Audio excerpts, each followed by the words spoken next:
Welcome back to Uncharted X. This is Ben, and today I wanted to share with you my live presentation from the Cosmic Summit. I gave this talk earlier in 2024 at the conference, and it was a great time all round. Some excellent presenters like Randall Carlson, Robert Schock, and more. I even had the chance to play the full set of Procession with the band $50 Dynasty on the Saturday night. Their music is excellent. I use it in my videos occasionally, and Randall even made a guest appearance on one of the tracks. I've linked a video of that in the description.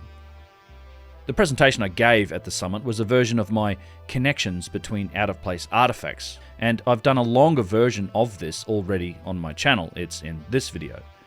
If you've seen that one before, it covers most of the topics that I get into at the Cosmic Summit, but obviously the delivery is a fair bit different when standing up in front of 500 plus people. George Howard, however, was kind enough to allow me to share the video, and I wanted to upload the live version of it onto my channel. The stage mic that I was using was a touch hot, at least in my opinion, and I was a bit nervous, as I'm sure you'll be able to tell, but I've added in a bunch of extra footage and images to help and get some of my points across. Before we get into this, a quick reminder, the Uncharted X Egypt tour is happening in March of 2025. It's very close to being fully booked out. It's a great itinerary, so if you're interested in joining us, check out the details that are on my website or via the link below. We're also touring megalithic Turkey in April of 2025. I'm very much looking forward to that, as we're getting to see some sites that I've never been to before, and it'll be a great time. Again, if you're interested, the details are all on my website and linked below. I hope you enjoy the presentation. Hope everybody's enjoying the summit so far. I certainly have been. And thank you to everybody here. You guys have come to the summit. Everybody also on the live stream, you've made it happen, so thank you. And so, where we're going to start is really just talking about these out-of-place artifacts. I'm going to focus primarily on Egypt. Egypt has the vast majority of these types of things. It's the most intact in terms of ancient sites and monuments, but by no means is this just an Egypt-only phenomenon. We find these out-of-place artifacts, things that I describe as artifacts that don't really fit with everything else that we see that comes from these ancient and relative to us primitive civilizations. They're Bronze Age civilizations, or even older than that, Neolithic type of civilizations, typically made from very hard types of stone. They display degrees of sophistication, of design, or just in sheer scale. It seems to be out of place relative to everything else that we find on these sites. As I said, these things do exist all around the world. You find them in Peru, South America, obviously Turkey. I'm pretty careful about what I term an out-of-place artifact. Some people might think, well, it's all sort of magical, mystical stuff. It's really not. I'm very careful about what I say that the dynastic Egyptians, that's ancient Egyptian civilization as we know it, I term them the dynastic Egyptians. I'm very careful about saying what they couldn't do. I do want to emphasize that was an incredible ancient civilization, right? It stretched for 3,000 years, longer than our own sort of modern civilization. They did tremendous work. They were capable of an awful lot. But still, there are a number of aspects of artifacts and sites and things that we can see that were really well and truly beyond their capabilities and beyond the evidence that we see in the archaeological record. So when I talk about these things, they typically fall into one of a couple of different categories. The first one is machining.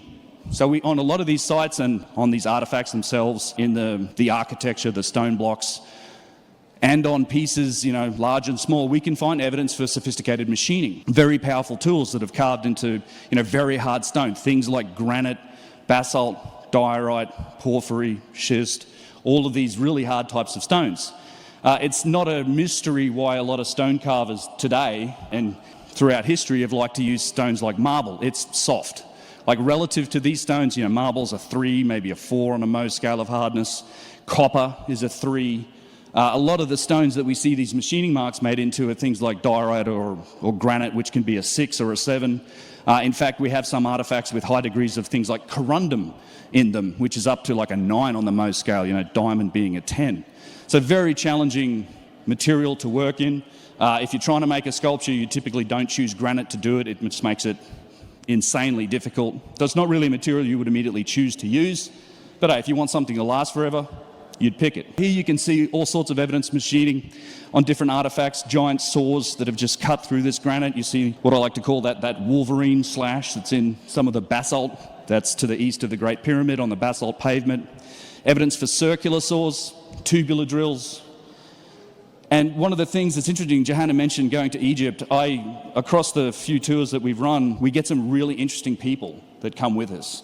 In one case, sort of top left here, you see that faceted bullnose. This is on a box, a granite box that's at Elephantine Island. It's a really impressive piece. But I'd sort of seen the box and never really noticed this. And we had a guy with us named Almer Allen, who's like a world-famous stone sculptor. He's been doing it for 40 years. He's New York Times, like his pieces sell for fortunes. Interesting guy, came along, and he has worked with stone and metal for his whole life, like 40 years. Developed carpal tunnel from using hand tools so much. He went to machine tools where he's grinding and using his hands. Still couldn't do that, so these days he works with like robotics, CNC machines, controlled sculpting. So he's an expert in all these types of machining and working in his materials. And he looked at this and said, there's no way this is something that's done by hand. This is actually an unfinished portion of the bullnose that runs around this box and down its edge. Right, and all the rest of the bullnose, it's smooth, it's semicircular, it's smooth. This is the value of unfinished work. When you see unfinished work and you can see tool marks that haven't been polished out or ground out, it gives you an indication of what tool was used to make them. It's called witness marks. So a lot of machinists and engineers will know this. You can look at artifacts and you see the witness marks of the tools that made them. And this is the witness mark from something that they were shaping this bullnose to give it that roughly circular, semicircular shape, and it left these facets. This is not something you do with a chisel. You wouldn't get this result. It's granite. And of course, this isn't something we find in the archaeological record, but we see it all over the place. So that's one category. Another one is precision. So we see machining. Also, precision is an indication of sophistication, of something that isn't really doable by hand. And there are a number of categories of precision. Symmetry is a type of precision. Top center image here of that big face of so-called Ramses. Everything's a face of Ramses because his name is probably somewhere on the statue. This is quite a famous image that Chris Dunn did. It's called a reverse transparency overlay, where he took a dead straight-on picture of the face, and then he copied it. He flipped one image, on the horizontal, on the vertical axis, and then made them both 50% transparent. You overlay them. So if you look closer, you can see Chris Dunn on both sides of that picture, right? And it lets you line up and look. As long as you do it on that center line, you can overlay left side of the face to the right side, and there's just no discernible difference. Like, this face is perfectly symmetrical. We see this on a number of these statues, not all of them, but on a number of them. And again, this isn't something that's reflected in human anatomy. Nobody has a perfectly symmetrical face. One nostril is bigger than the other. We have different sized eyeballs, stuff like that. And it's not something that would really be the result of hand tools or hand carving, right? This seems to be an indication of design. Obviously, the vases, the jars, have been a really strong indicator of precision. People knew about these for a long time. You see top left here, one of my favourite examples that's in the Cairo Museum. It's actually a large vessel about that big. And it looks like it's just standing on this tiny tip, just the tiniest of tip. It's so well balanced and so well made. Yet it's made from a very hard form of granite. Large crystal inclusions in this stone, just perfectly polished, but perfectly balanced. Actually, I have this wonderful clip from Magical Egypt. John Anthony West, rest in peace. He's in the Cairo Museum, and I think it was somewhere in maybe the 90s, and he was talking about the vases. And he was saying, I hope that at some point in the future, someone will be able to look at these vases and apply some modern technology to them, and maybe we'll start to learn more about that. These are some of these remarkable stone vases. Some of the most spectacular are actually elsewhere in the Petrie Museum in London, and if you're at the Louvre, take a look, see what they have there. But you see what's involved here. I mean, this is perhaps the most remarkable. This one and this one. That's a porphyry, which is an impenetrable stone. This is something else again, because it's hollow on the inside, and the thickness of the lip is pretty much the thickness of the wall. These things are perfectly formed. Nobody knows how to do it. We don't know how to do it today. And the point is that this is the interesting bit, these come out of either earliest dynasty Egyptian finds or pre-dynastic finds. In those Neolithic settlements, that's what you found was very crude pottery and little fish hooks and combs and stuff like that. And then suddenly these things, maybe these are heirlooms from that earlier period, because it doesn't figure that if the rest of the stuff that you're doing are crude little pots, suddenly there's this thing involving a technology, and I mean perfectly geometric. I'm sure if you did a geometric study of these, you'd find golden section ratios and all sorts of stuff like that. You know, modern sculptors with machine tools would think twice before they attacked something like that. And if they attacked it, they'd be very hard put to get a finish on it like these. Look at that porphyry bowl. It's mind-blowing. So we're thinking that quite possibly these things are handed down because they're indestructible. As long as they don't break or you don't lose them, they're there forever. You leave them out in the weather forever and nothing's going to happen to them even. So this could be an intriguing part of the puzzle. And if it's not a part of our puzzle, then it's absolutely sort of inexplicable in terms of what else they found in these little Neolithic settlements. This is important stuff. And that's exactly what's been going on over the last year or so. Because we've taken a lot of these vases, and in fact this vase here on the top right with all of the circles, the diagram, that's what we've termed the spinner vase. I could spend an hour talking about the VaseScan project, but one of the best indications of not only precision, I mean, we'll talk a bit about that, how they've looking at things like concentricity and roundness. I mean, we're talking like single-digit thousandths of an inch, just remarkable precision in their machining and fit and finish. These are things that would be incredibly challenging to do using modern machines.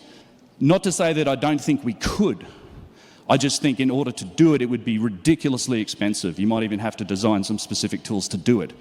But one of the really interesting things that's come out of the VaseScan project and that happened after I spoke here last year was kind of this link between vases. So you can see here this image with these circles that are all over that vase, right? So if you break down the shape of a vase, you can break it down into these geometric primitives, typically circles. And what we found, I mean, Mark Vist found this. He's the cryptographer who analysed the initial scan of the first vase that we looked at. He found that there was a fixed ratio or a fixed relationship between the sizes of those circles. So in all of the circles that make up the various curvatures and shapes of that vase, ranging from circles with a radius of 1.1 millimetres up to circles with a radius of 42 millimetres, all of those circles have a fixed relationship with each other. There's a ratio between them. It's called the radial traversal pattern. It's the square root of 6/2. And it gives you, if you start with one of those circles and you multiply it by this equation to different powers, then you get a different size circle, right? It's a fixed ratio. It's not any arbitrary circle wouldn't fit it. It's only circles of this exact ratio. And that's what's in that vase.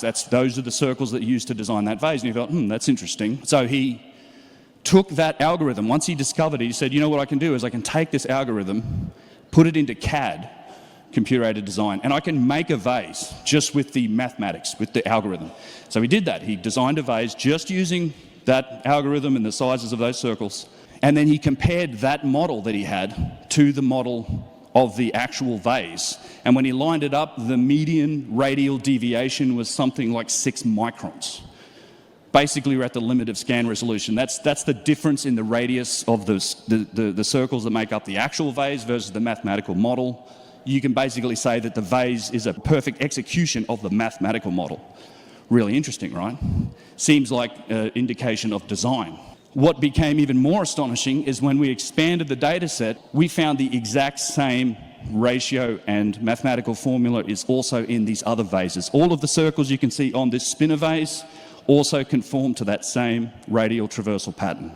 These things are made with precision, they're made to a design, and it's not something that you're just going to get by hammering on it with, sticks and rocks and stones.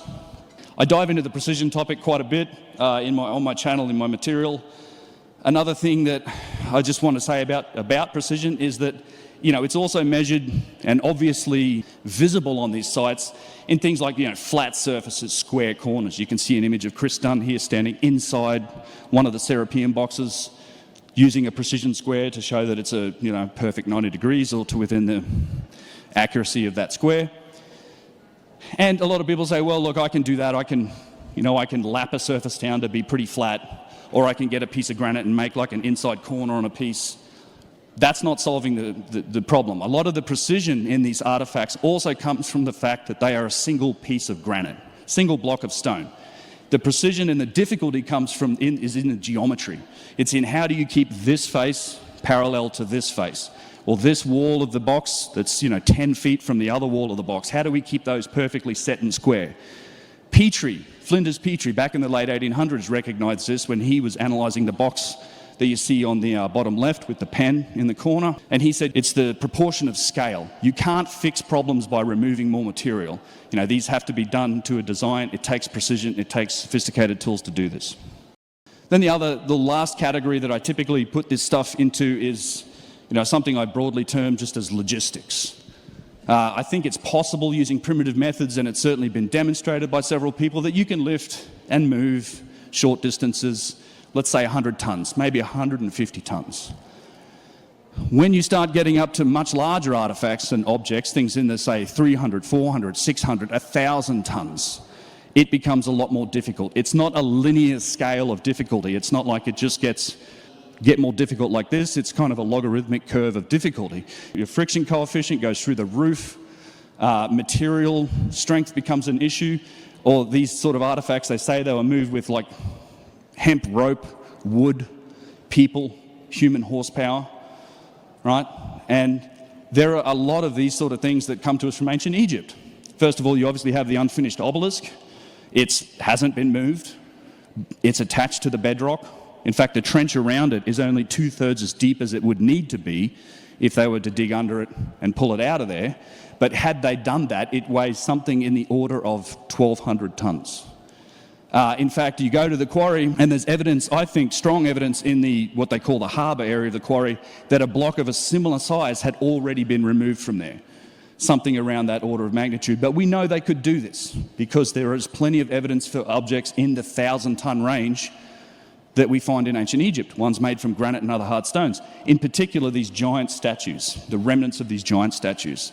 Most people are probably familiar with the more complete statues that we see in places like Karnak and Luxor, but there is just evidence for statues that are of a 2-3 times that size in that area. In the top right, probably the best example, the one that's the most complete anyway, it's a fallen statue at a place called the Ramesseum. You can see his head and the shoulders. This was a seated statue. He's sitting on a giant throne. This statue easily would have been 1,000 tons, probably more. We know that they were shipped. These blocks of stone, these artifacts weren't shipped when they were finished. Like in a lot of cases, these things were finished on site. You see this all over the place in all of the other granite artifacts, the unfinished pieces, they're still left with, in some cases, up to a foot of granite that has to be removed to get to like the final shape. And this is probably done to protect it during transport. You wouldn't want to be the Johnson that lets that thing tip over and chips off a piece. It's probably a bad day. So they seem to protect them during transport, and they would finish them on site. So the unfinished block could have been as much as 1,500 tons. We don't know. Then this thing was lifted up onto a pedestal, and it was put there. The pedestal's still intact. It's on there. You can pace it out, and using you can just take a rough estimate using like this, the weight of granite at around 2.7 tons per cubic meter. Just the pedestal this thing sits on weighs 650 tons. And all of this granite was moved around, I think it's 150, 200 miles from the quarry. And this is one that gets talked about a little bit, but there's actually better examples. Bottom left, this is Tanis. Tanis is in the delta in the Nile, way up in the north.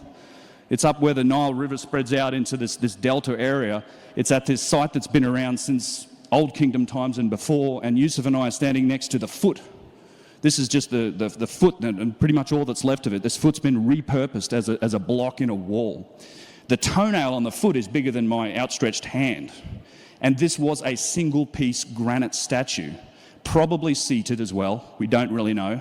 There are other fragments of it around it. This was all found by Flinders Petrie. But Tanis is 1,000 miles from the granite quarries of Aswan in the south. Somebody moved more than 1,000-ton piece of stone from Aswan and took it to Tanis, and it was a giant statue. Another great example is this arm. This is at Karnak, bottom right. This is just an incredible piece. It doesn't look like this anymore. One year I went there, they had assembled various pieces of this arm. You see the shoulder, the upper arm, lower arm, the hand, this giant thumb. He's holding that typical scroll or whatever it is. And they'd found these pieces in an area we call the Boneyard at Karnak. It's a massive site, like acres of just fragments of stone and granite. There's actually evidence for multiple statues of this size that were there. Interesting thing about this statue, two things really. One, it was a standing statue. We know this because the arm's straight. The standing statues, they're always, doing this. The seated statues, their arms are bent. They're on their knees. So this is a standing statue. This would have been a gigantic statue. Not only that, but this is made from composite quartzite. It's not granite.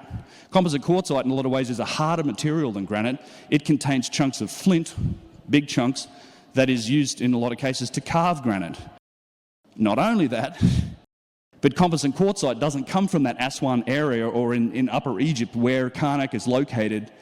This composite quartzite came from the Red Mountains of Cairo in the north.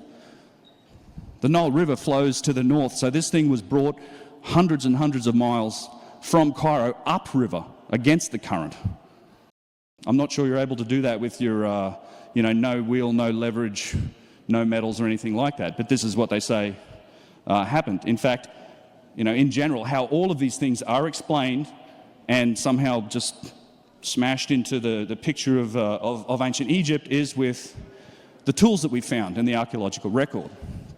And this is pretty much it. Right? These are the tools that we found that come from ancient Egypt. Dolerite pounding stones, flint chisels, copper adzes and copper chisels. You could take all of the metal that they found in ancient Egypt and fit it into a very small room. It's a very precious material when we find it from ancient times because it was so highly prized. I mean, once you're in that Bronze Age and people could smelt metal, if they found metal and it wasn't in the shape that they wanted it to be, it was taken, smelted, reused, turned into a tool, a knife, or whatever you need. So it's actually very rare to find metal. For that matter, the metal that we have found, things like copper early on, and then in later periods, bronze, it's not going to do anything to granite. I think this is the big meme about copper chisels, right? People have tested this all over the place. Copper chisels do nothing to granite. You're just going to bend the copper chisel. But flint and other stones, you can carve granite and other hard stones with it. You can pound away at it with dolerite, have an effect. You can carve hieroglyphs with those. In fact, that became a high art form in later periods in Egypt. They were able to do beautiful work carving hieroglyphs and all that type of thing with flint materials. Some of these other tools, I mean, this is stuff for work in wood or plaster and things like that. But these are the tools that we found in ancient Egypt. So when you look at what the mainstream says about how these things were done, these are the tools they found.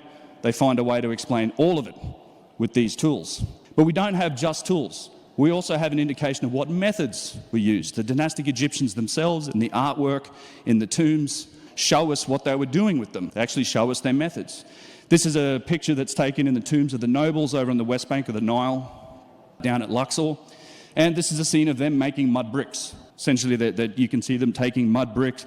There's another area where they're baking them, and then they're picking them up, they're carrying them, they may be making a mud brick ramp, which they did make mud brick ramps. It's how they did the work at places like Karnak to erect their sandstone pylons and everything else. But it's very primitive, right? You're not seeing circular saws, you're not seeing giant machines or anything like that. It doesn't seem like the dynastic Egyptians had that capability. We also have scenes like this one. I shared this image last year. This is a scene of vessel making or vase making. You're not seeing lathes, you're not seeing precision instruments. You're seeing bent sticks with weights, probably with flint tips, guys rubbing on vessels with rock and sand.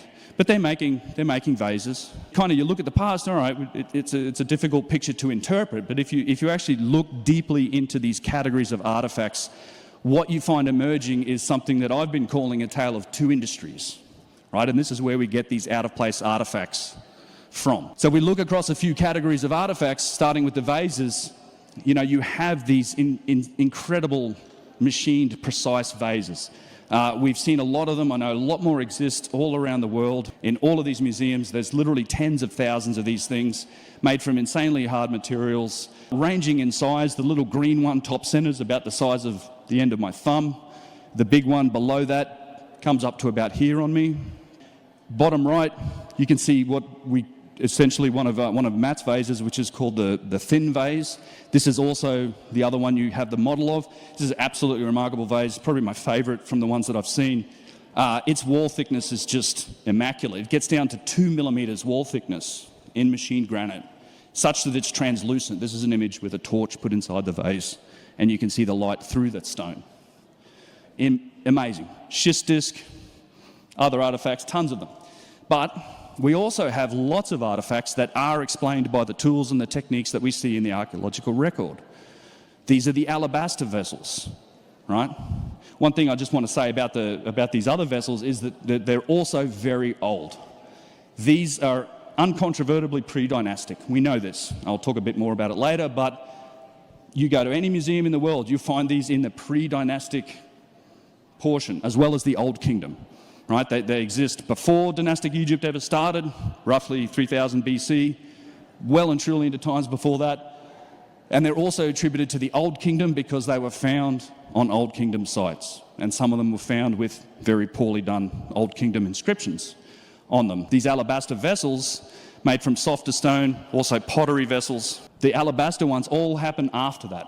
So after the 3rd or 4th dynasty, it seems like that's when the alabaster industry started up, and it's a much softer stone. You can see from these vessels, they're beautiful, they're works of art, but they're not symmetrical, they're not precise, they're not perfect, they're not thin. They're obviously the result of handwork and hand tools. In fact, if you go to Luxor and you go to any of the alabaster shops that are all over the place there, you'll see them making alabaster vessels with those exact same methods you saw on that stele, on that scene in the wall. It's a little show they put on for you. They use steel tools now, but they're rotating and grinding out the center. They're polishing and rubbing it. They're chipping at it. Alabaster's a soft stone. You can totally make these with the tools and techniques found in the archaeological record.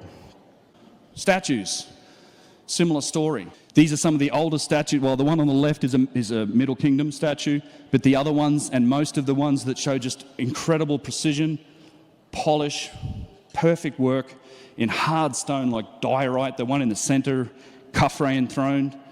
This is an Old Kingdom statue. A lot of these come to us from the very, very earliest times of ancient Egypt. This Khafre enthroned was found upside down in a pit in the Valley Temple, but they're absolutely magical pieces of artwork. The stone's perfectly polished. This is a huge problem when you're talking about diorite or granite.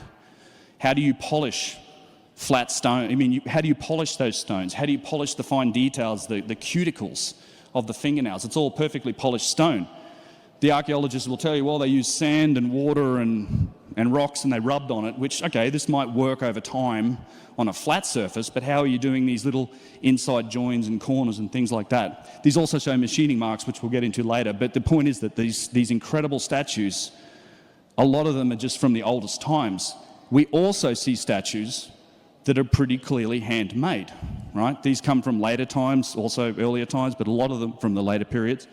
Obviously the result of pounding, of manual work, of the tools and techniques that we see in the archaeological record. The dynastics were pretty capable, though.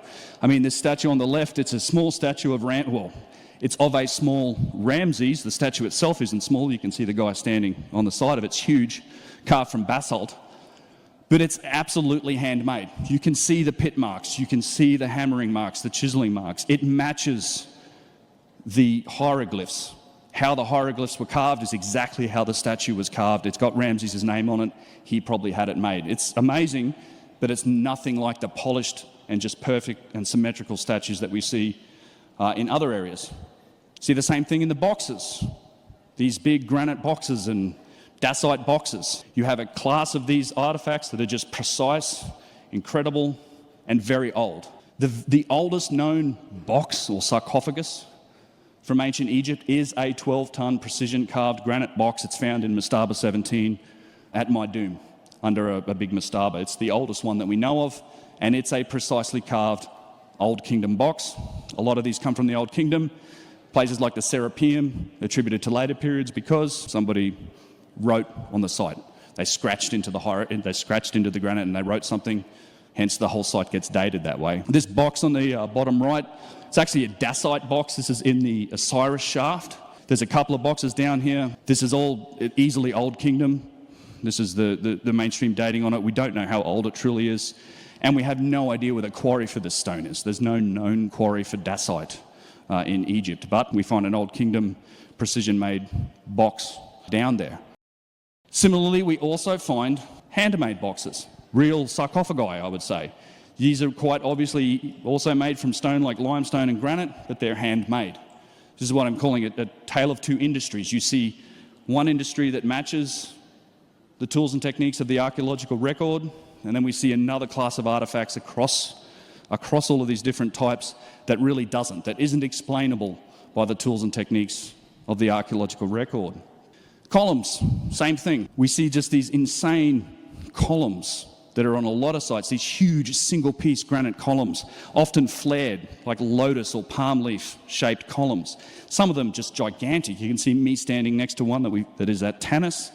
And then probably the best example of one that really hasn't suffered a lot of damage over the years is at a place called Bastet. And you can see just how perfectly the ends of these things were made.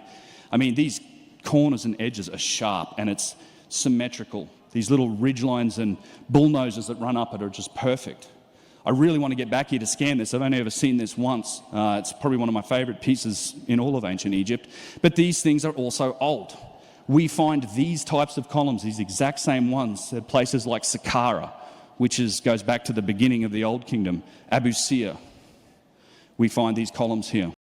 And it's a similar story when you look at what could the dynastic Egyptians do? Well, they were capable of a lot of interesting things, but they also built columns. However, they did it with sandstone blocks. If you look on the left here, this is a picture at Karnak. You can see where they were building their pylon behind it, and then they would make these columns. And you can see that last column's unfinished, so you get a sense of how they did it. They would stack up blocks of sandstone. In fact, they would use mud brick ramps to do this. You can see the remnants of a mud brick ramp to the right of that image. They would stack these things up, and then they would shave them down, make it look like a column, and then they would inscribe it and paint and do all the rest of it. It's beautiful work, but it's like a whole different league to making a single-piece flared granite column. I mean, you're talking about things, even the Romans who did incredible work in granite.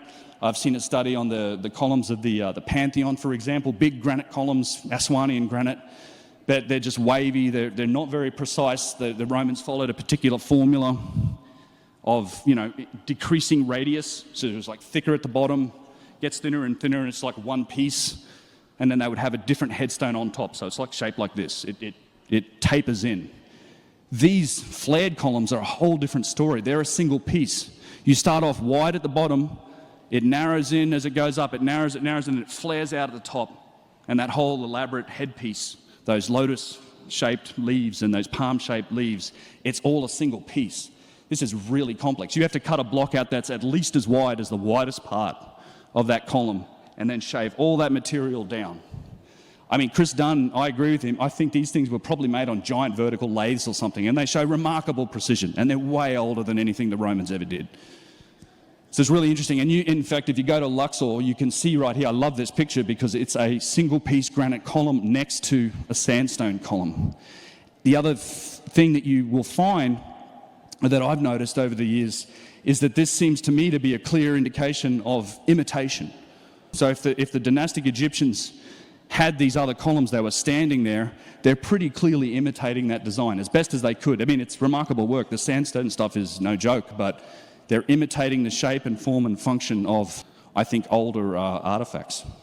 Okay, so same thing. Again, we'll look at the tale of two industries just on one slide. Same thing with pyramids. The oldest pyramids, giant stone pyramids. Everybody's familiar with these, I'm sure. This is one of the biggest contradictions to me in the whole timeline. These are some of the oldest pyramids ever made. Like, these are some of the first pyramids ever made. The Great Pyramid, the Middle Pyramid, Menkaura's Pyramid, the Bent Pyramid, the Red Pyramid, the Maidum Pyramid, giant stone pyramids still standing here today. The Egyptians kept building pyramids after this time, but they were making them from mud brick. These are Middle Kingdom pyramids. A lot of times these things were originally cased in limestone, but that casing's long since been taken away, and it's the mud brick interiors of them are just falling apart. These are wildly different and wildly far apart on a technological scale. Same thing with architecture. You go to these Old Kingdom sites and you'll find examples of vastly different architecture, often stuff that is all dated to exactly the same period. And I'll talk a bit about this later on. But on the left, we have megalithic work made from hard stone like granite, complex curved surfaces, huge blocks of stone, and on the right, small blocks of limestone. Put together, very nice, but they'll tell you that it's the same people did this at the same time, and it's all from the same period. I don't think it was. So back to the machines, to the vessels. We know that they were machined, right?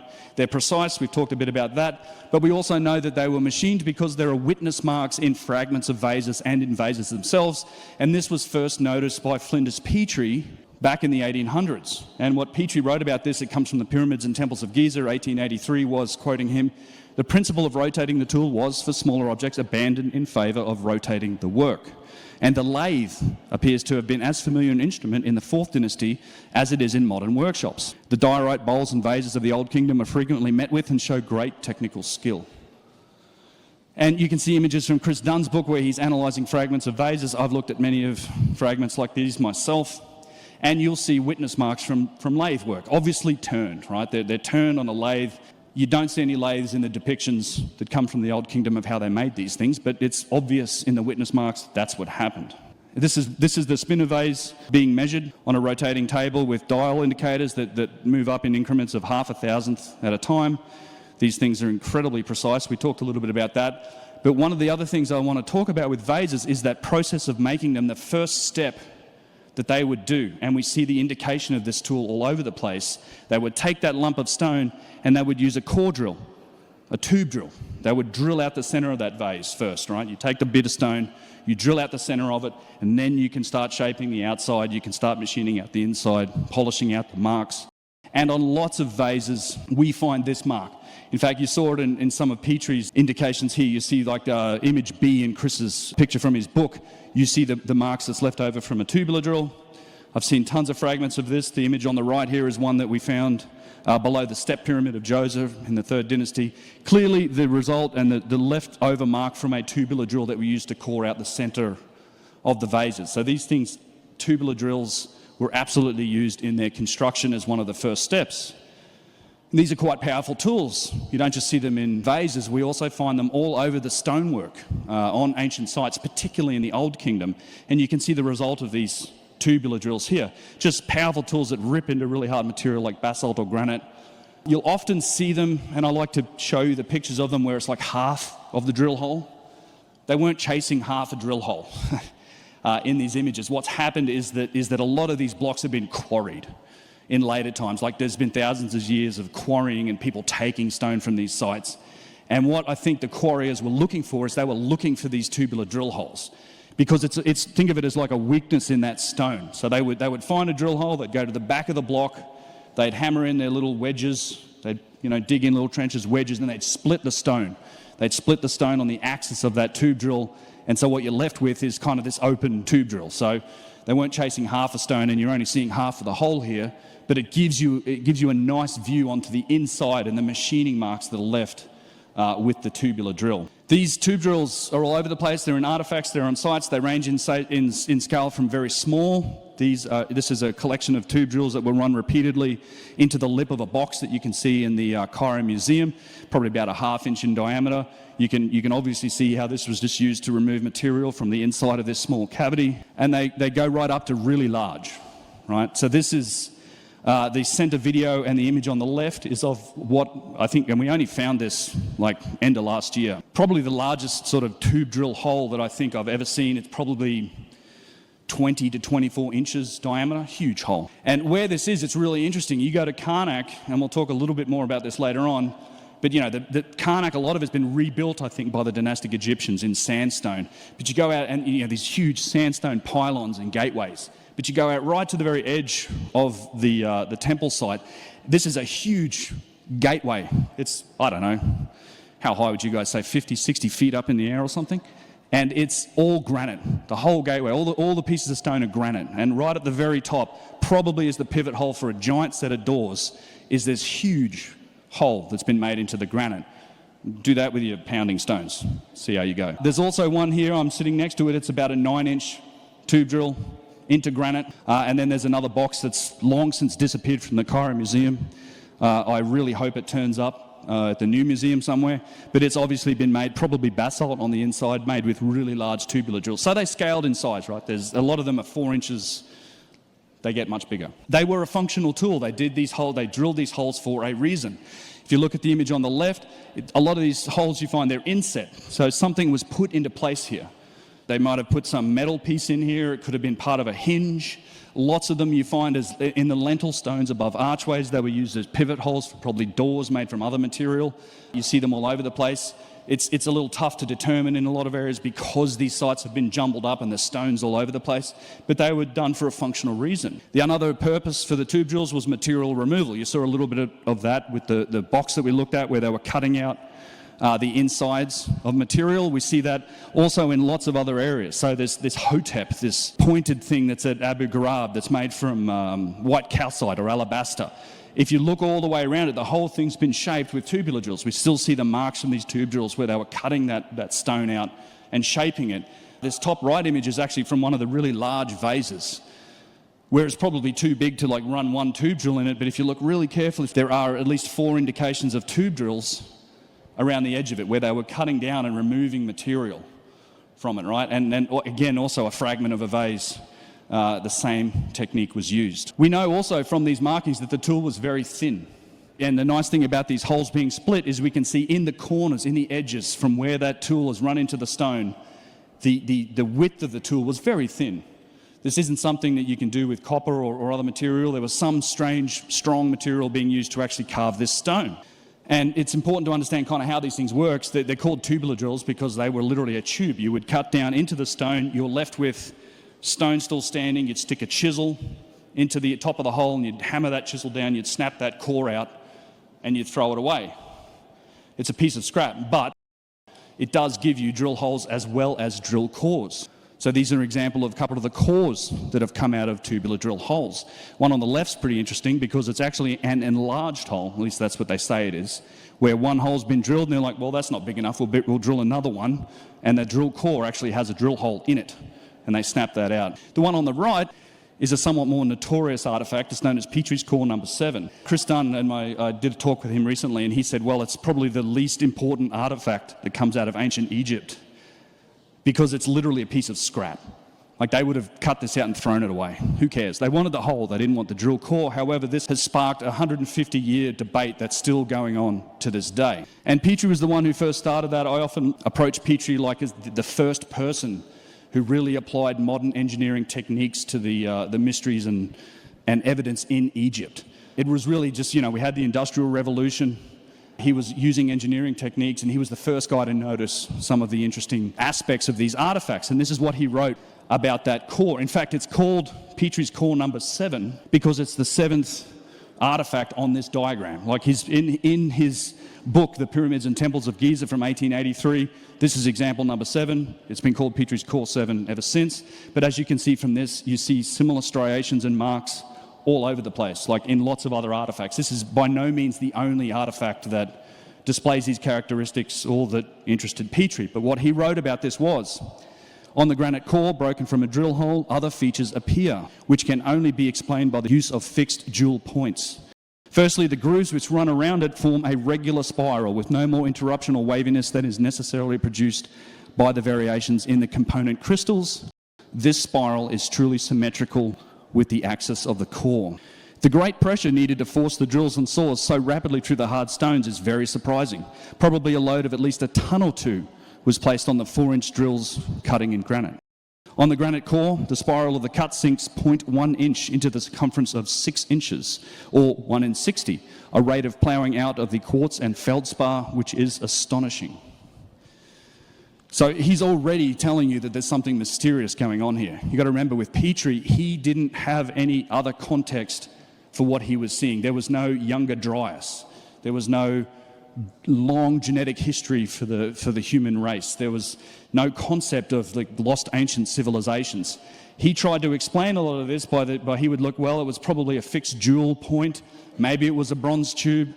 When you look at the thinness or the thickness, the thin thickness of the tool tips that go into that material and how fast they cut through the granite, you stick a ton or two on top of a bronze tube like that, it's just going to fold, it's going to twist, it's not going to do anything. But he is noticing that there was something astonishing about how fast this material was being cut, as evidenced by this spiral groove that runs down this core. He says it's a 1 in 60 rate, and the way to understand that is like if you unwind that circular motion of the drill into a straight line, for every 60 inches of travel this way, it goes 1 inch vertically. And he's right when he says that's astonishing. Petrie's claims were controversial at the time. His peers argued with him. And it's still controversial to this day, it seems, although I think it's been conclusively shown that there's nothing controversial about this. It is a spiral groove. But this question was still brought up, and it was Chris Dunn went out and sought to answer this question. He visited, I think in the early 2000s, the Petrie Museum, where Petrie's core number 7 can still be found to this day, and he did a simple test. He put it under like a magnifying glass, wrapped a length of cotton around it, and just followed that groove with a piece of cotton, keeping it in the groove. This test was repeated by Malcolm McClure and Nick Annies, who were with Chris Dunn at the time. They concluded it's a spiral groove. Aerospace engineer Eric Wilson went there recently. That's that image on the right, the yellow thread. He went there in 2019, did the same test. You talked to Eric Wilson about it, he said, yep, I wrapped it around following the groove about a dozen times, and he got bored and said, what else is in this museum? So, spiral groove, you'd think. Chris went a step further. He asked the Petrie Museum to make a latex mould of this core number 7. They made a latex mould. They sent it to Chris Dunn. It sat on his shelf for a couple of years, eventually got around to looking at it. And this is what the mould looks like. And it's important to understand this bit because it explains what he's doing with it.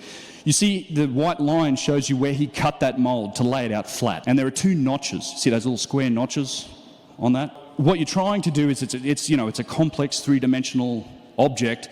You want to be able to lay it out flat, like look at its geometry on a flat plane. So what he did, he cut that mould between those notches. So right in the middle of those notches, he cut the mould. And this is what you get. What you can do is you've now got these half of that notch on either end of that mould when you lay it out flat. And you see the straight black line and the grid that's put on there. You can see the notch detail. That runs between those notches, so you know that's a straight line, because those were the points that were connected when it was a circular object, but now it's on a flat plane. So that gives you your straight line, and it's really easy to then see. You follow these grooves. They start below that line on the left, they end up above that line on the right. These aren't straight lines, they're spiral. They start lower, they end higher. It's not a straight groove, it's a spiral groove. And this is what Chris said, that his final conclusion, based on Malcolm McClure and his on-site inspection, as well as the flat layout of the surface with arcs applied, is that the groove around the Petrie core is a spiral. Moreover, this spiral groove travels the full length of the core, and any discontinuities are due to ripping out of the mica, which is a constituent of the granite. You'd think this would solve the question, is this a spiral groove? Well, the mainstream refuses to accept this. Mainstream will tell you, and in every textbook you can find that's done in universities and everywhere else that's taught as part of archaeological courses, or in any authorised source on building in Egypt, things like Ogilvy and Lawton's Giza the Truth, Dieter Arnold's Building in Egypt, or the work of Dennis Stocks himself, they will call it a horizontal groove from grinding, and this is how they explain the tubular drills.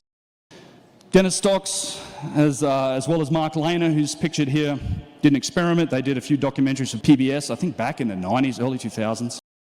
And this should be applauded. Like, this is the sort of experimental work that needs to happen. I think it needs to be done without preconceived conclusions in mind, perhaps, but it's good work to do this. They take a copper tube and they stuck it on a piece of granite and they started grinding. Interesting point, you didn't see any copper tubes in the archaeological record either, did you? I've never found one of these. So every time I get asked, like, where are the tools? Where are the magical tools that made these holes? I'm like, well, where are the magical tools that you say made the holes? They're not there either. There's no circular saws or copper drag bars. Not one's been found. No copper tubes or anything like that ever been found. Interesting thing about this experiment, they had to use a power tool to start the hole to start with. They had to actually use a ceramic bit and a drill to start the hole, and they seat the tube in it. They take this shot, they hand it over to a poor couple of Egyptian dudes who have to sit there grinding away at it for about 3 days. And they cut about this deep into the granite after about 3 days of work. Dennis Stocks then sticks steel chisels into the hole, hammers it loose, gets out his little core and says, woo, this could be This could be 4th dynasty, look at it.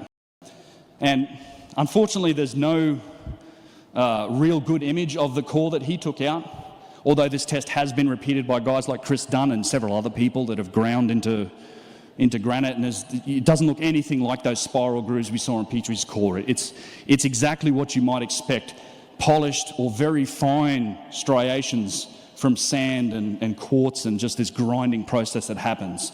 But Dennis Stocks insists in his book that the horizontal striations, similar to the ancient ones on rose granite, were visible. Funny story again, when Dennis Stocks was asked about this, one of Chris Dunn's friends happens to be the UK editor of Nexus magazine, and he was saying that, oh, you know, Dennis Stocks, who's the experimental archaeologist, he was going to present somewhere in England. He wanted to go see the talk. And Chris said, well, that's interesting. And out of no malice, I mean, he said, I can't find any pictures, good pictures of Dennis Stocks' core that he cut. And he said, take him this picture of Petrie's core number 7 and just ask him, what does it look like? Do you have pictures of your core?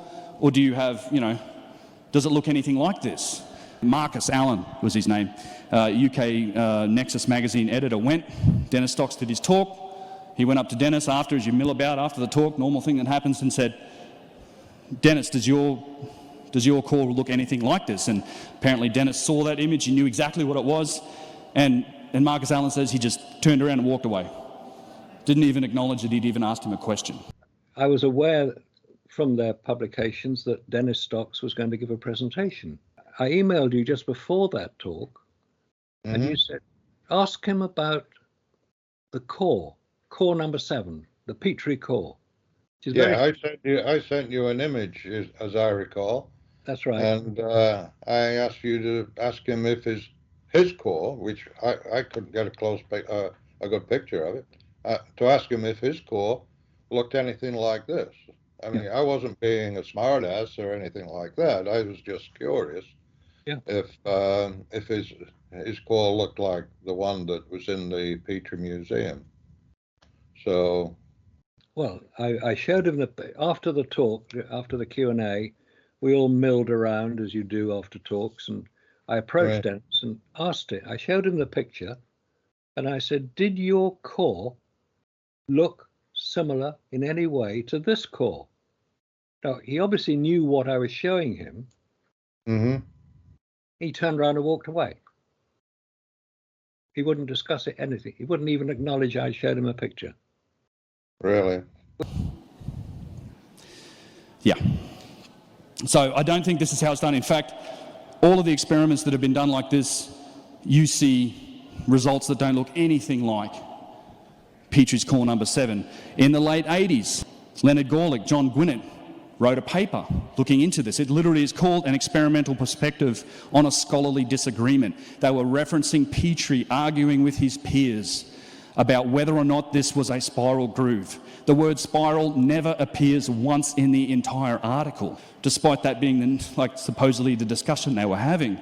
They just conclude that, quote, note the similarity of the concentric lines found on the core B produced by a modern mason's diamond tubular drill. That core in the center, that's a modern diamond cut core. I don't know about you guys, but it doesn't look anything like the marks that we see on Petrie's core number 7, these deep striations, this deep groove that runs around this core. And in fact, so they went in and they did a bunch of experiments into granite. They cut it with different compounds, different cutting mediums, sand, carbonite, whatever, like lots of different materials, oil, and they looked at it under a microscope, and these were their results. And to me, they're like, this is the same. I think you're just proving the point that they look nothing like what you get on these ancient cores, these spiral grooves. Clearly, you see under a microscope either a polished or rough surface or very fine striations that are exactly what you would expect from something that's spinning and just slowly grinding through the stone. It's not cutting the stone, it's grinding. And this is pretty much how we do it today.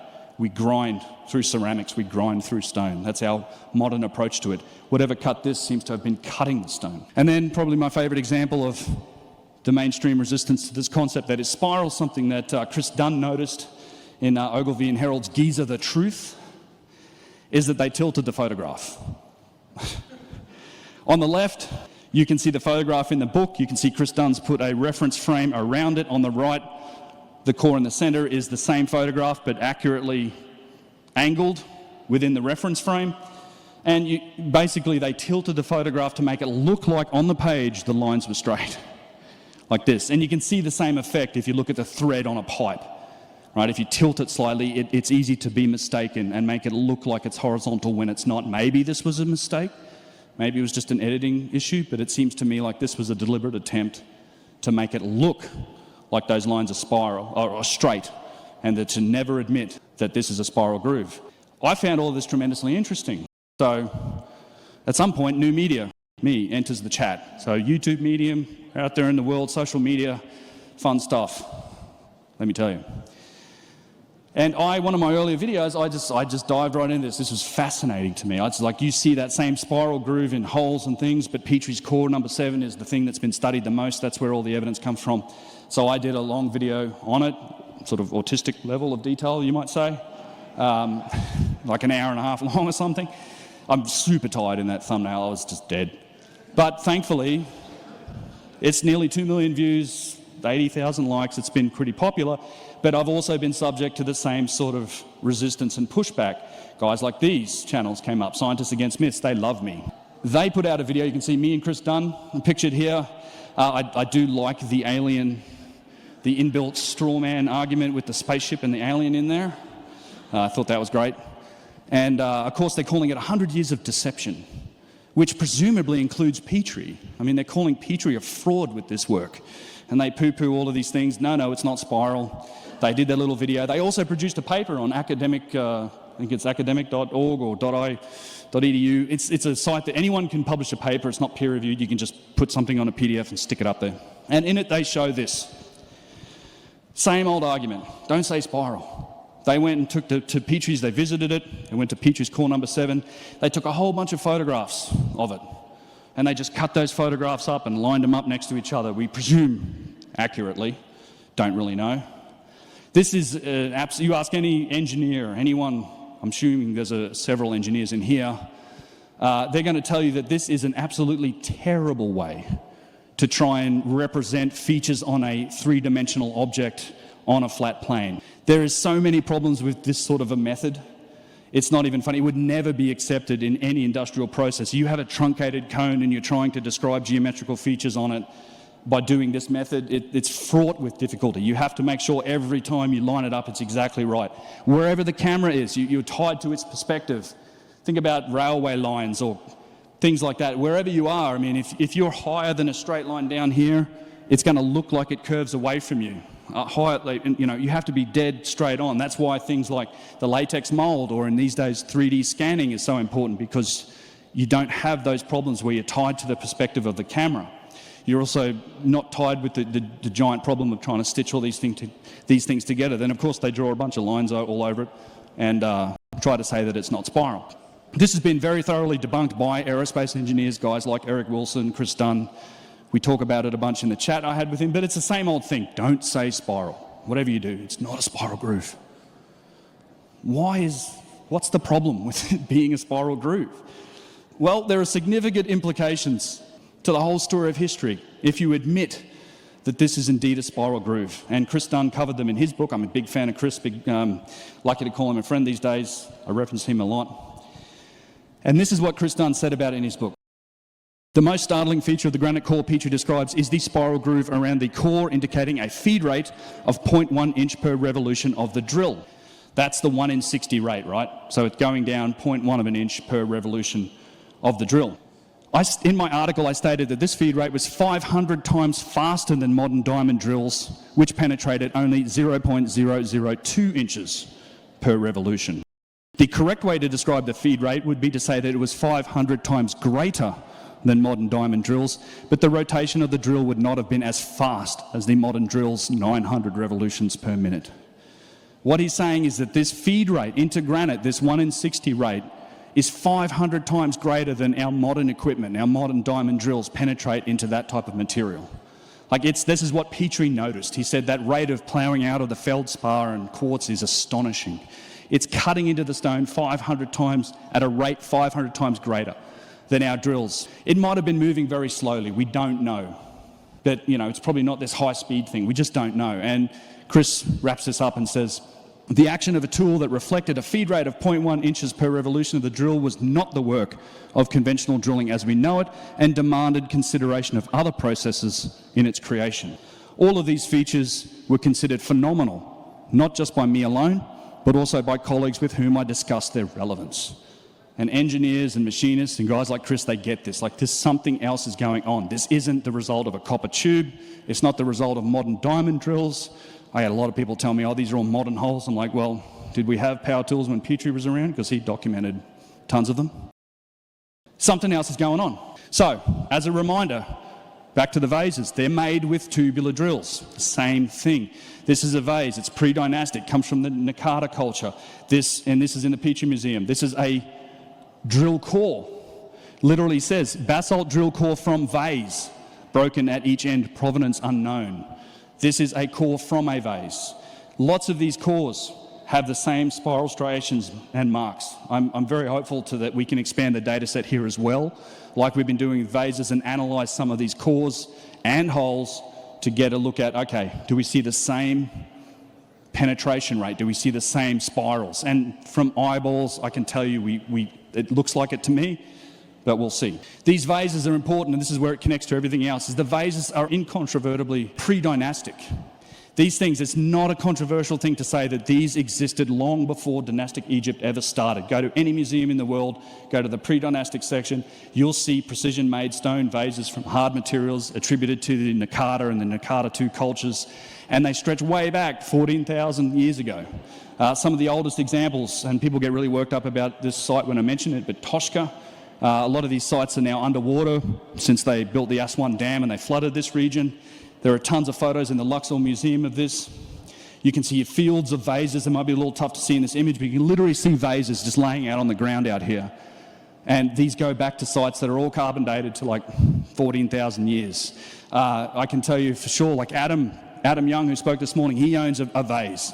That's also, it's not controversially dated. It goes back about 9,000 years. It was given as a gift to a Czech ambassador in the 1930s, eventually found its way onto the private antiquities market where he purchased it. It's a precision-made hardstone vase. This is not strange to say at all that these existed well into the times before dynastic Egypt. Accepted. Now look at the burials from these cultures. Do these look like advanced people to you?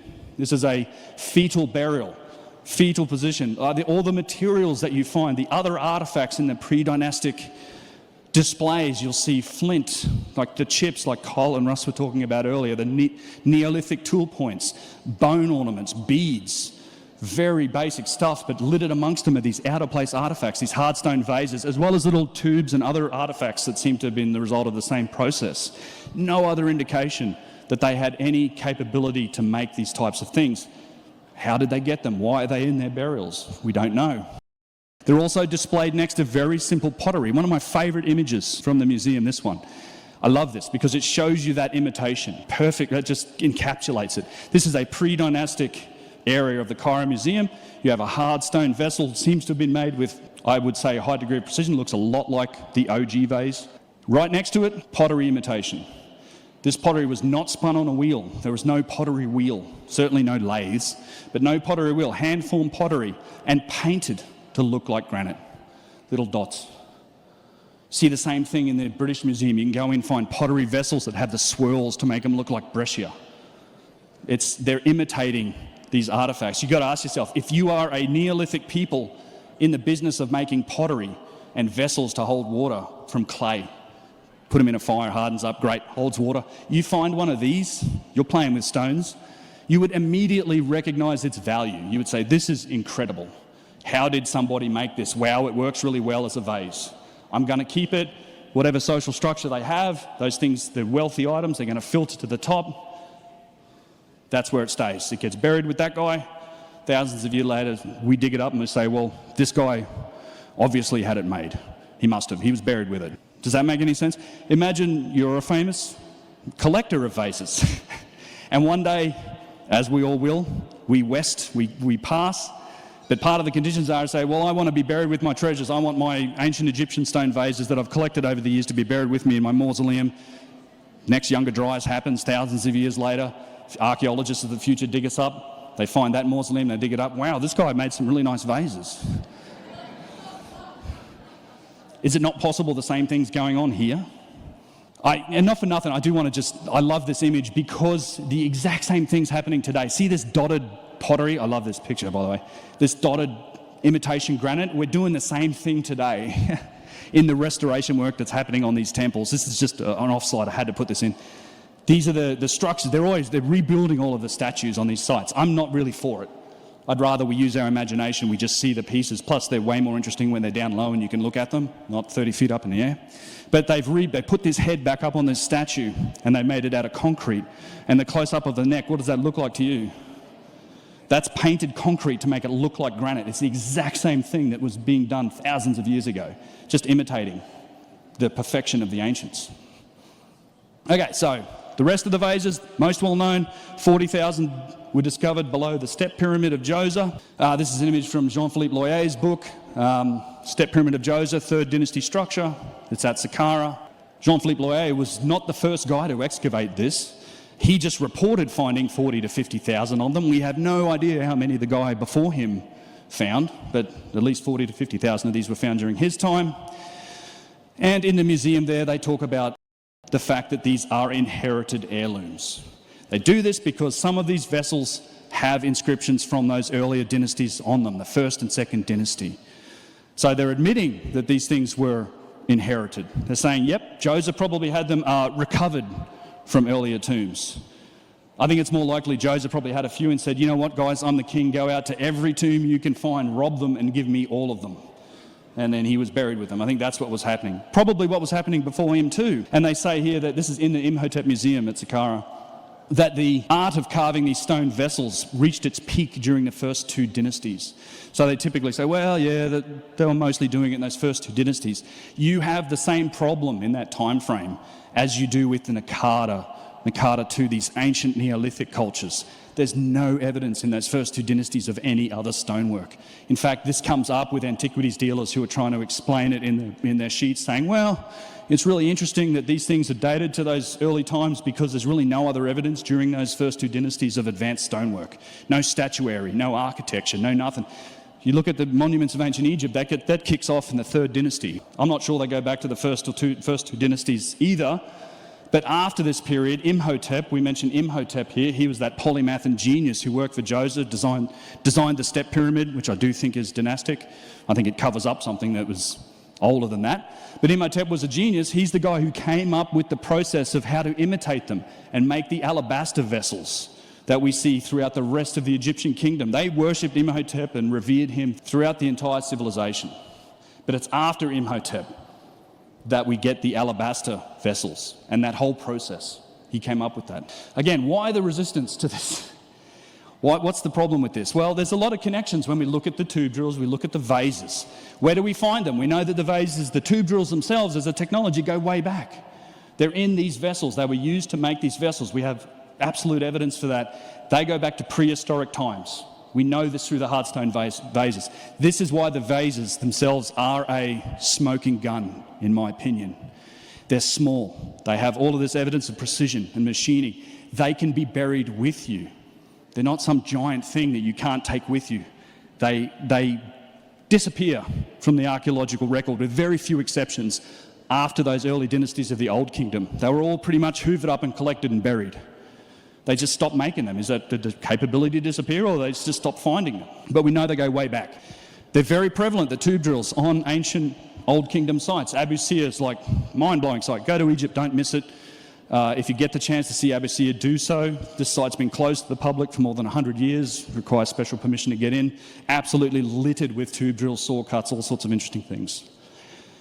And here's the one for me, which was kind of a new revelation recently, is that these tubular drills, they're connected to the pyramid builders. 100% connected to the pyramid builders. And you might ask, what? Why is that? I've never heard of tube drills in the Great Pyramid. We hear about precision and alignment and all these other things with the tube drills. As it happens, there are tube drills all over the Great Pyramid. This is the Great Pyramid, the front entrance, the chevrons, right? This is the main entrance, or it's where the descending passage starts. This picture's taken at night. You can't get up here anymore. 10 years ago, you could go up here, there's a staircase up here, but this is also where they drilled recently. They found a little chamber behind those chevrons, the Scanned Pyramids project, but this is all completely off limits now. we managed to do it because we do private permissions to the Great Pyramid at night time. We go inside and then, friendly guards let us sort of get up there and take a look at the main entrance. But this is that main entrance area. Where you go into it today is in an area called Mamun's Hole, like Caliph al-Mamun, who allegedly hammered his way into the pyramid. That's where you enter if you go into the pyramid today. But this was the old way in, the top of the descending passage. So looking down at the gate, you can get in the descending passage and look up, and you'll be looking out this gate. There's a little ramp here. You might see something interesting on the bottom left of this image. The outside of the pyramid's all limestone, right? It's limestone blocks and it's cased in limestone, and there's just some granite in the core. Not true. There's a granite block here at the left of this entrance. This is what that granite block looks like. Obviously part of some entrance mechanism to me. This is a granite block with at least 3 tube drills in it, really nice ones. Russ and I climbed up there with our little cell phone lights because they don't want you to have any lights on because the police will get excited, but we're using our cell phones, managed to capture some images of it. You can see at least 3 tube drill holes. This block has been broken. And you can see on the right, it's actually spectacular. This one tube drill that's been split, deep striations in it, what seems to me to be pretty obvious evidence of a spiral groove, and then more holes behind that are now today filled with sand. We don't know how far that block extended forward, but there's some really incredible tubular drills on the Great Pyramid, not only there, but also in the subterranean chamber, which is the chamber deep in the bedrock at the end of that descending passage.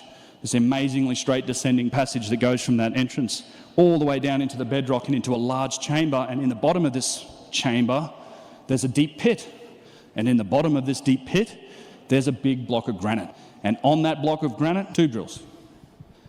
This block of granite was probably part of a mechanism that was operated up at the opening of the pyramid, busted apart, kicked down the descending passageway, eventually shoved into that hole just to get it out of the way. But if you go down in there, you climb down into that hole, you take a close look at that block, you find the same thing, tube drill holes. This technology is 100% associated with the builders of the pyramid. Not only that, in the grotto is this small chamber that's just beneath the level of the bedrock underneath the pyramid. It's connected to the well shaft that runs from the bottom of the Grand Gallery all the way down to near the bottom of the descending passage. Little opening down there. Inside that grotto, there's a granite block. It's about a 600-pound granite block. It's reported to have tube drills in it. This block was probably from a block that was near the King's Chamber, somewhere up at the top of the Grand Gallery that was busted, broken. When whatever happened there, blew it apart. This block was kicked down to the end of the Grand Gallery, shoved in the hole at the top of the well shaft.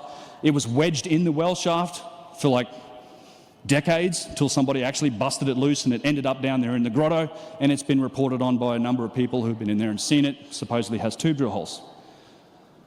Not only that, there are tube drills, evidence for tube drills on the box that's in the Great Pyramid.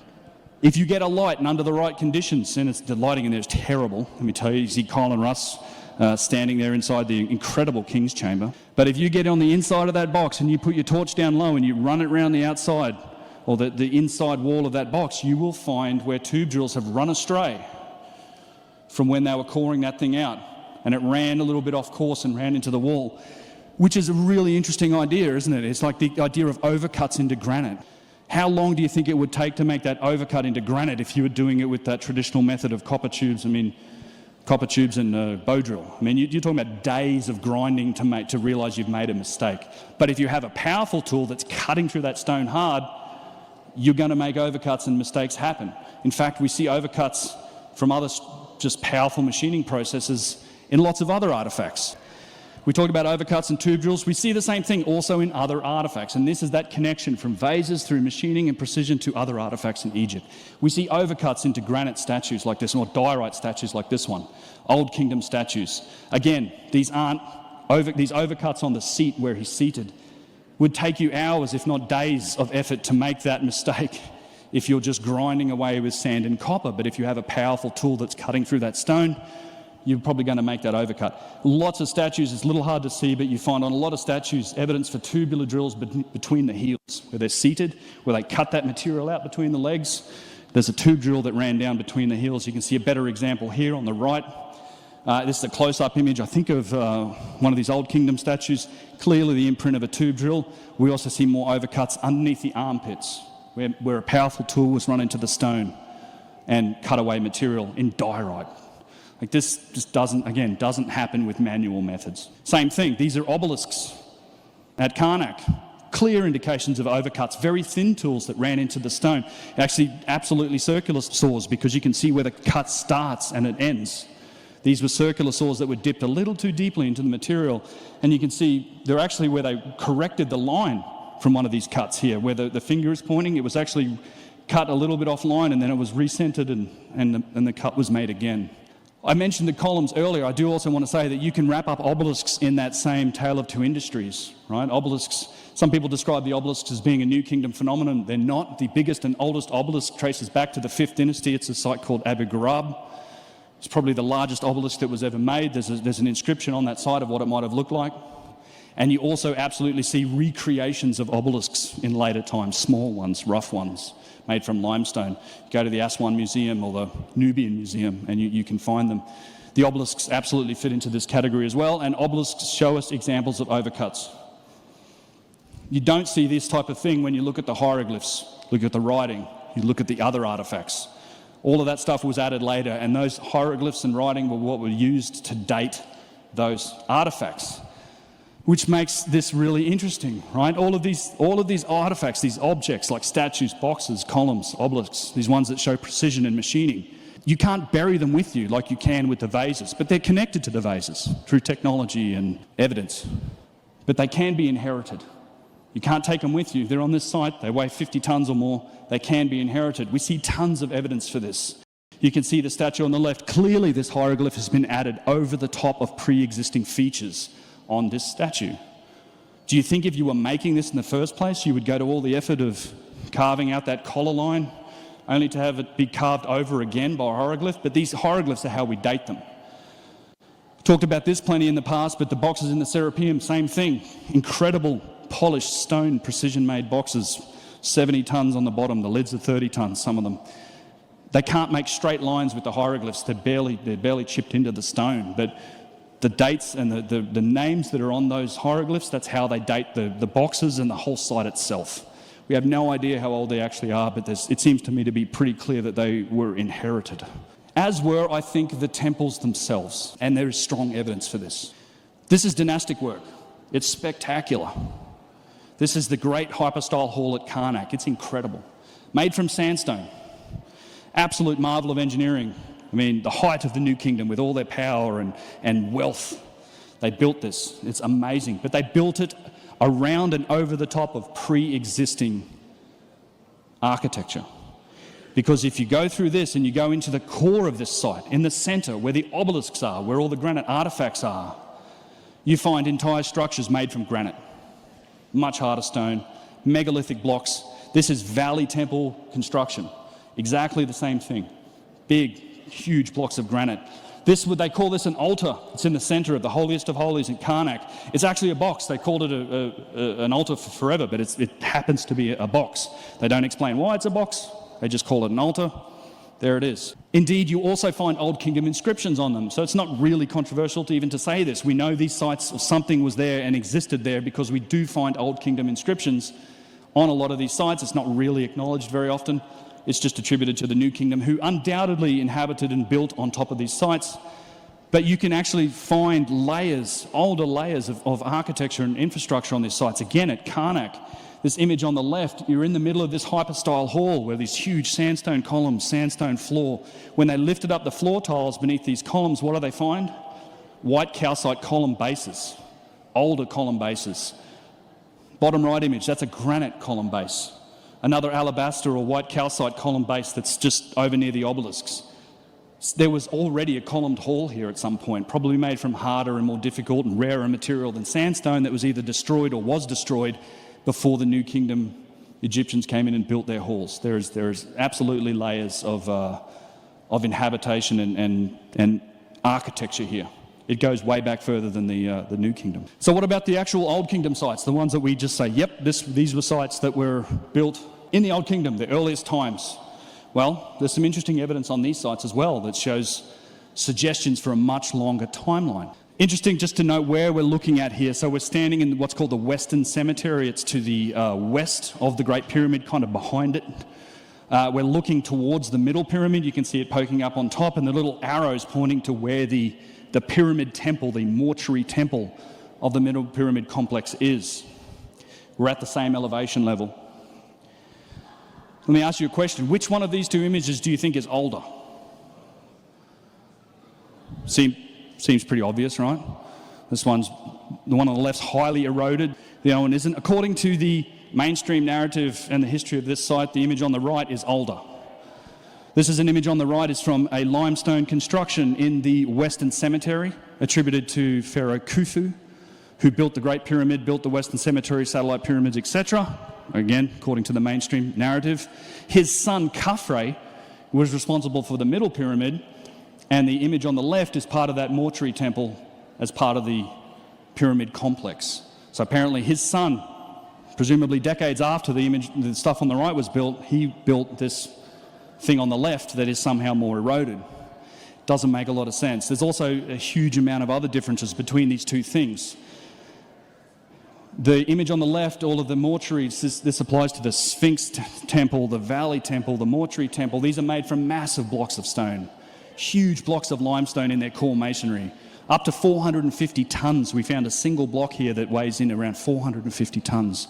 This stone was also cased in granite. This is the interior masonry of that structure. For presumably thousands of years, this stone was protected by granite blocks that were like 4 feet thick and giant. You still see the same thing at the Valley Temple today, where the granite is still preserved.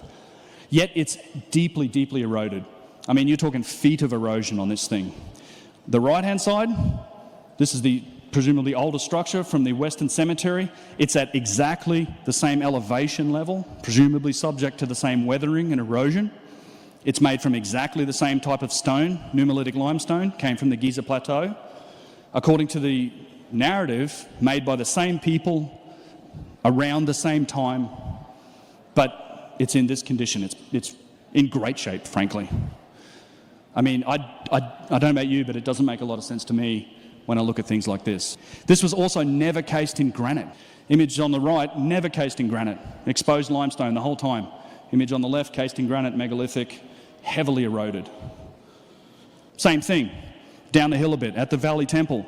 Image on the left, we're looking at the higher parts of the Valley Temple, the parts that weren't buried in sand. The Valley Temple today is preserved. The granite is still there because that was so deeply buried in sand for so long.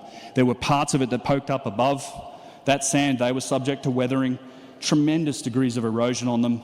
Right next to it, also 4th dynasty structure in the tombs and mastabas to the south of the causeway. Same thing. This is in great shape, barely shows any erosion. These pigeons are probably doing more damage to it than erosion has. They tell you these are the same thing from the same people, built in the same time period, by the same, out of the same stone, in the same era. There's huge differences between them and an obvious difference in age. But we're not limited to guesswork here. Like we can ask the question, how long does it take to erode limestone? This is limestone. These things have been studied. As a baseline for this, it's easy to use 2 feet, 610 millimeters or thereabout, 2 feet of limestone erosion. There's places where plenty more than that's been eroded, but that's a good place to start. Again, we're not limited to guesswork here. If you want to erode 2 feet of limestone in what you would call a high energy erosive environment, and I want to thank Randall Carlson, if he's here, for actually sharing a lot of this data with me. The man's a treasure trove of information. I think you all have realised that. I certainly have. But these things have been studied because there's plenty of limestone in intertidal zones, coastal regions, in rivers, things where you have constant wave action or flowing water running across it the whole time. In order for 2 feet, based on those sort of studies, I think the Army Corps of Engineers had some, when they built a coffer dam in the Tennessee River at Watts Bar, they built this diversion pike when they were building this dam. They used limestone boulders in it, and for something like 23 years, these boulders were exposed to like all of that water while they built the dam. And so when they unwatered it and they put that water back into the dam, they could study the boulders to look at how long did it take in a river to erode the limestone. And based on the rates they found, it would take around 1,200 years to erode 2 feet of limestone. Same thing, roughly the same numbers have been found when you look at intertidal zones and limestone cliffs and sea edges. What about normal environments, normal weathering? Well, we have a lot of conveniently dated limestone available to us in the form of headstones and cemeteries and monuments that are made from limestone. You know, you carve the limestone monument or the headstone, then you date it and you stick it out in the weather. So you can study, and studies have been done looking at how long it takes for that face of the limestone to recede, and you can see the date. Lots of studies have been done on this. The United States Bureau of Standards put limestone cubes on the roof of their building in Washington, D.C., and over a period of about 11 years measured erosional rates into limestone. The dates for regular weathering, just being out in the weather, in places with, by the way, 40 plus inches of rainfall, Washington, D.C., Louisville, Kentucky, 40 plus inches of rainfall. Bear in mind, Egypt has had for a long time less than 1 inch of rainfall per year. The dates come back for 2 feet of limestone anywhere from 12,000 years on the low end to 61,000 years to 80,000 years to 122,000 years for that erosion to take place.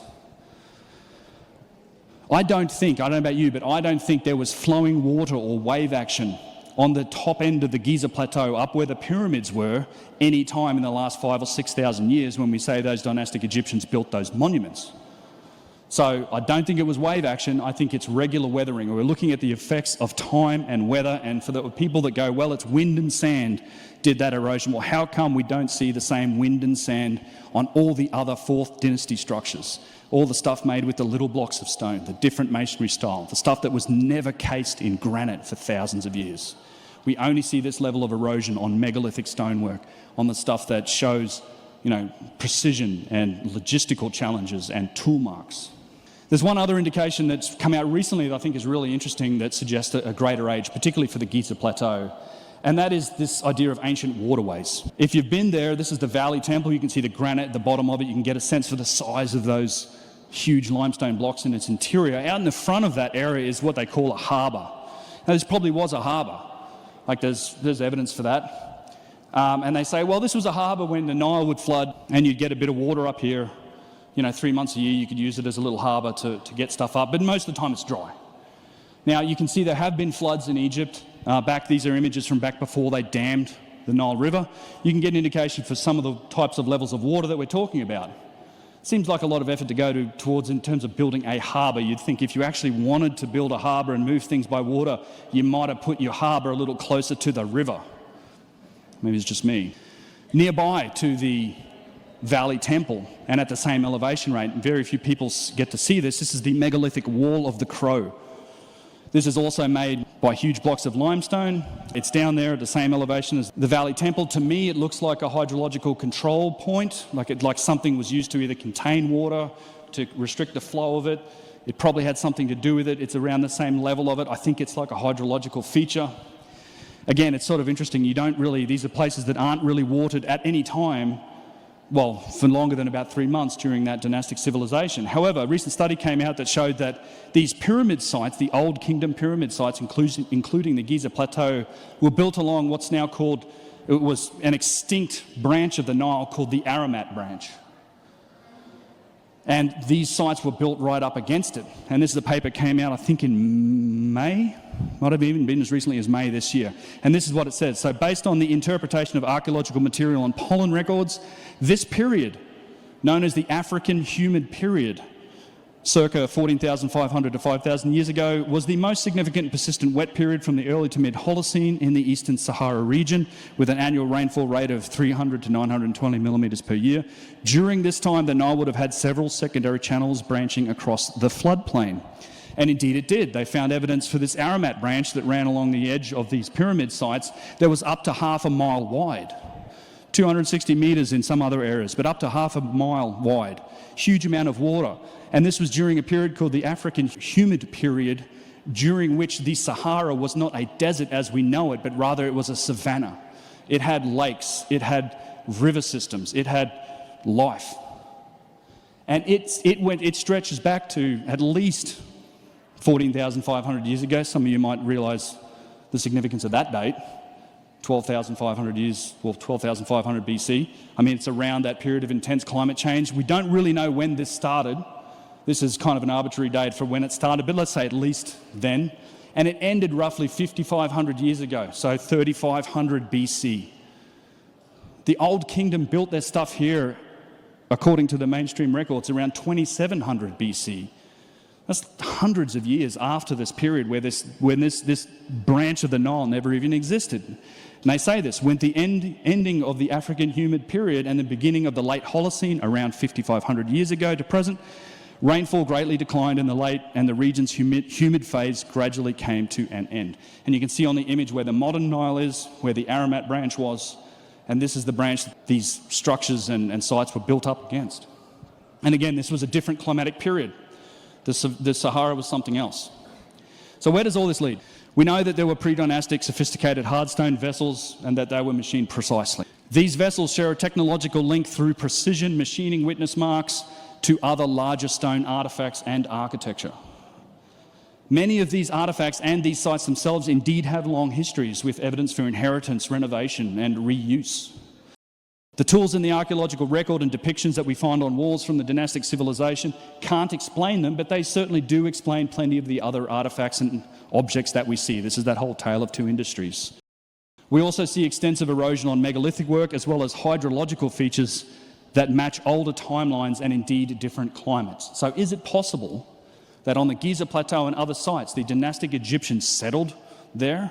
They came in, they might have found something that was pre-existing, inherited it, built their infrastructure there, built those things we see in the Western Cemetery, the structures and features that are all over the place that are classified as Fourth Dynasty. Well, so happens there's actually quite a bit of evidence to support that at Giza itself. In a small rock-cut tomb that today is closed to the public, it's called the Tomb of Kwa or Kor. There is some really interesting Old Kingdom inscriptions written up on the wall. And this is a tomb dedicated to a specific person who was the overseer of the pyramid city. And I've got an image from where these inscriptions are in this rock-cut tomb, and the translation of the hieroglyphs given to me by my good friend Yusuf says that the name of this place, Apet Met, and these symbols meant overseer of the pyramid city. So if you go to Egypt today and you go and stay in the Pyramids Gardens Inn, does that mean that those are the guys who built the pyramid? Probably not, right? It was called the Pyramid City. Not only that, but there's another word here that's really interesting. This word, kenti-ish. This is one word made out of 4 symbols and it means settler. It doesn't mean builder, it means settler. They were saying that this was the overseer of the pyramid city and that we were settlers here. We also see strong evidence for the same sort of renovation and reuse that comes to us from the Old Kingdom. This is the tomb of Ra-Wer, again to the south of the causeway. This is what they call his offering hall in this tomb. And this table was one of his offering tables. What does that look like to you? To me, that's very clear. That is a white calcite column base. You see these all over the place in these old sites. You see these in the older layers of infrastructure at places like Karnak. There was a column standing on this at one point, and it's been reused and repurposed as an offering table. And this, again, remember, this is 4th or 5th dynasty. Like, how old, they were already recycling these artifacts. These are all supposedly made in the 4th or 5th dynasty.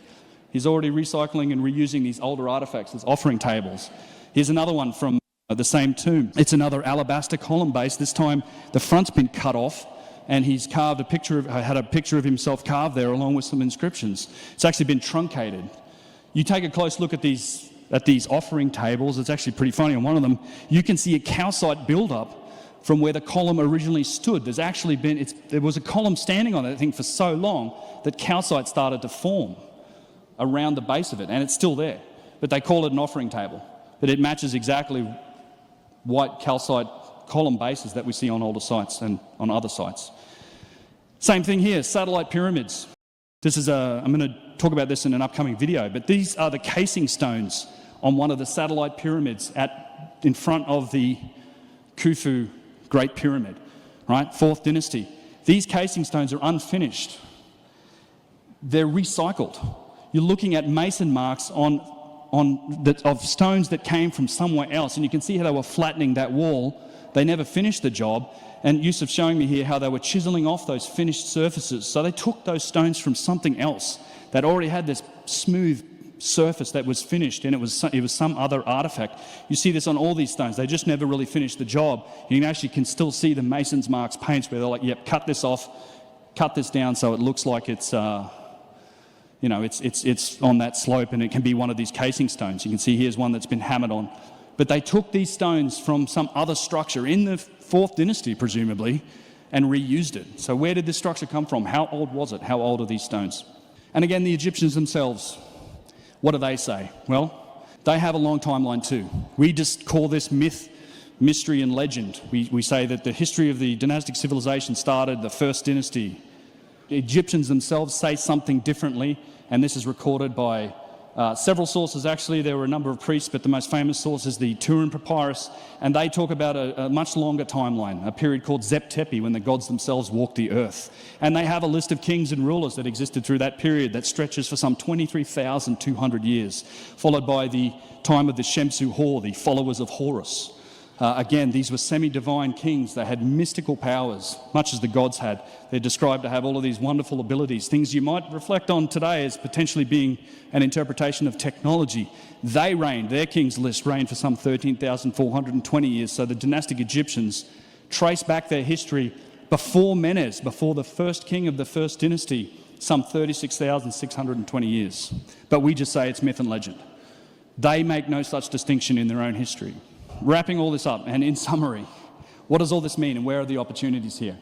I think there's a lot of interesting data, and I think these vases really are the smoking gun that connects a lot of these dots along with this other evidence. So if a precursor advanced civilization existed, it did so during a different climatic period with a lot more livable land, right? We talked about that Aramat branch, the fact that the climate changed, but the savannah was, or the Sahara was something different during that period. So after that savannah period ended, is it possible the dynastic Egyptian civilization settled and built in the Nile Valley and Delta? I mean, if you were a Neolithic people at that time, it was a desert. Like it's been the same climate exists in Egypt today as it did during the pre-dynastic and early dynastic times. The only really livable area is that river system, that valley and the delta.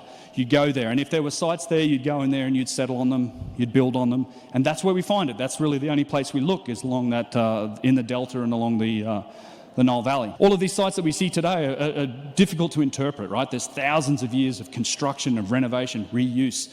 Then later on, thousands of years of quarrying and destruction. I mean, up until, I don't know, less than 100 years ago, these things were a very convenient source of stone for a lot of people. They've been taking stone from these places for thousands of years.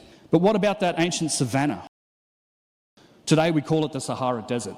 It's vast. It's roughly the same size as the Amazon. And it's been absolutely untouched from an archaeological perspective, despite what things like Flint Dibble might say on places like Joe Rogan.